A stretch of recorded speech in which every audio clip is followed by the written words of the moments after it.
All right, so today we are going to talk about hand sewing on the binding. And there's going to be a few things that you're going to need. You're going to need, obviously, hand needles. My personal there's many different options, and everybody's opinion is their own. I like to have something that has enough girth to it so that I can feel it, enough length to it so that I can get a couple stitches at a time, but not too much. So in my opinion, these ones are a little too girthy, a little too thick. These ones are probably a little too short, as are these ones. I'm going to go with these guys here. Just my opinion. You're also going to want hand sewing thread. You can tell hand sewing thread by you pull it out a little bit and it's going to hold its shape. It's got some wax in it or something. This one I think is a Coats and Clark. I've had it around forever. You can tell. This one is a King Tut quilting thread. It does the same thing. Even if I have a hand sewing thread, I'm going to use some beeswax to kind of give it a little extra glide, give it a little extra slipperiness, and a good thimble. I like this thimble. It's got a good solid tip to it. The silicone is comfortable, and it also, if you get to a point where you need to really work on pulling something through, that can kind of help you grab on and pull something through. So that's first step. Project here that we're going to work on. I'm going to pull out enough thread so that you can, you're not going to have to change it all the time, but not so much that it's going to get tangled up on itself. I'm going to take my beeswax and I'm just going to kind of get it in camera, run it through the beeswax a couple times. That just kind of gives it a little extra glide through the fabric. Not 100% necessary, but I feel it's very helpful.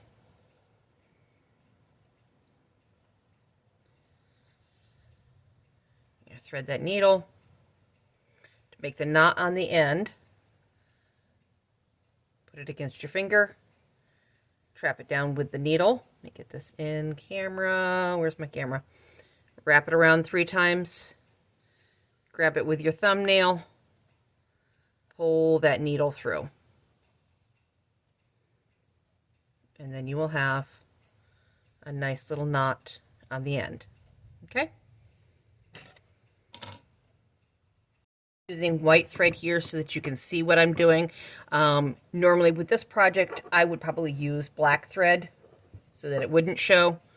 But I'll show you how you can make it so it doesn't even show, even with such high contrast. I'm putting my needle kind of through the middle of the sandwich here, and then I'm going to pull through, and my knot's going to get caught up in there, never to be seen again.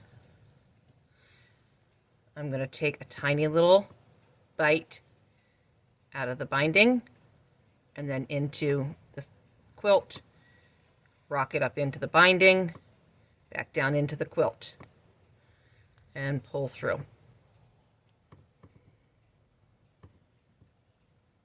And there you go. These Wonder Clips are wonderful for doing binding.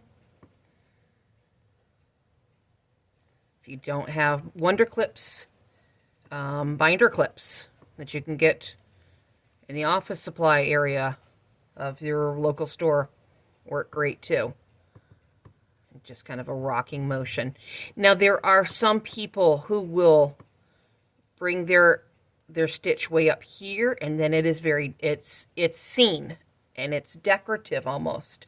If you're going to do that, do it consistently space it, and there are other people who will use embroidery floss or pearl cotton and have something completely decorative. But I am just, I don't know if you can see this on here, I'm just kind of rocking up into the binding. Make sure I stay within the binding, down into the quilt, up into the binding. Where's my camera? And then I'm going to come out on the underside of that binding. I'm going to try to avoid the fold of the binding. Pull it through. As I approach that corner,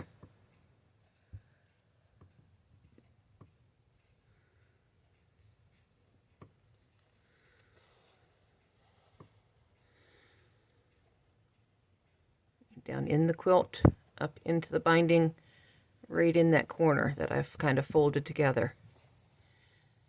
And then I'm going to take a little nibble on the other side.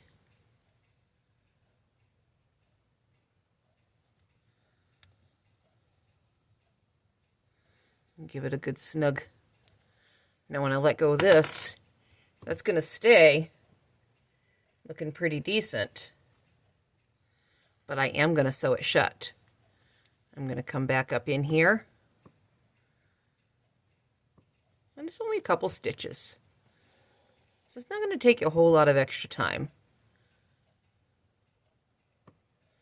Maybe 2 stitches up in there. And then shoot it all the way through to the other side.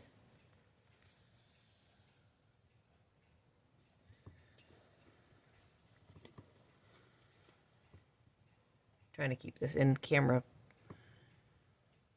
Maybe 2 stitches here.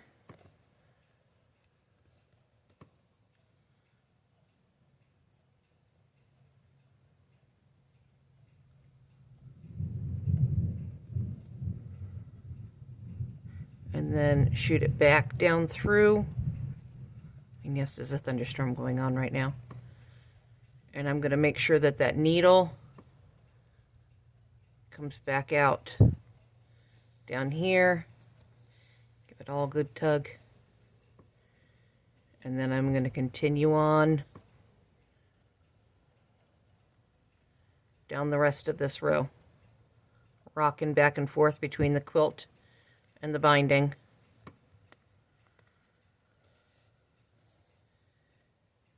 There's 1 stitch there that you can see in the corner, but I'm okay with that. My corner's not going to come undone in the wash over the years. It's going to stay nice. You can barely see my stitches, even though I'm using a thread that's high contrast. Just going to rock back and forth. Fell out of my hands. And there's my clock too.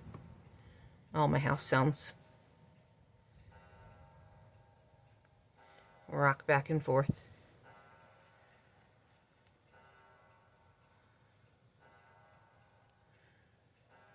And when I'm taking nibbles out of each side, I mean, I'm talking here, I'll open it up so you can see. It's just 1/16 of an inch or so. I don't know if you can see that. But when I pull it snug, it all goes away and you don't see that white thread. Even though I'm using that white thread, you don't even see it because it's nice and snug. So that's how I hand sew down my binding. Somebody else may do it different, but that's how I do it.